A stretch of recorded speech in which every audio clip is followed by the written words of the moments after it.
Dārziņš. Beidzot ir Miķelis Redlīgs. 1-0 Rīgas Dinamo izmanto skaitlisko vairākumu. Laura Dārziņa metienu Juhins atvairīja, bet cīņa turpinājās un Miķelis Redlīgs ieraida ripu Novokuzņieckas Metalurga vārtos. Vārtu priekšā ļoti labi nocīnījās.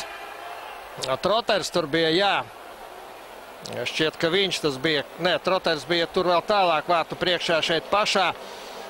Vārtu priekšā Živīs. 2-0. Perfekti izspēlēt skaitliskais vairākums un Marks Hartigans panāk 2-0 Rīgas Dinamo labā. Skatāmies vēlreiz. Efektīgu piespēli atdot Tomāšs Surovijs un Marks Hartigans gūs savus pirmos vārtus Rīgas Dinamo labā KHL čempionātā pēc atgriešanās mūsu komandā no CSK. Niživīs. 3-0. Aleksandrs Niživīs noņem visus jautājumus šajā spēlē. Izdzēš visas pēdējās šaubas par mūsu uzvaru un daudziem skatītājiem liek doties māju ātrāk nekā viņi bija paredzējuši to darīt. 3-0. Aleksandrs Niživīs ieraida ripu tukšajos mājinieku vārtos. Skatāmies vēlreiz.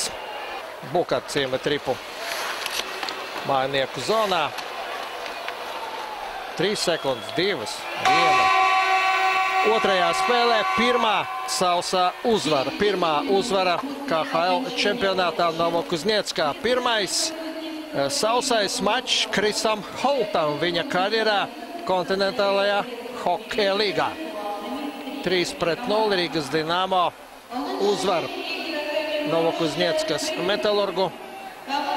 Ļoti neapmierināts vārtsargs Aleksandrs Juhins ar saviem oklu spēlētājiem, kas viņam par maz palīdzēja. Juhinam pašam, atklāt sakot, nav ko pārnest. Patiešām veterāns darīja, ko varēja un ko spēja, bet ar to bija par maz.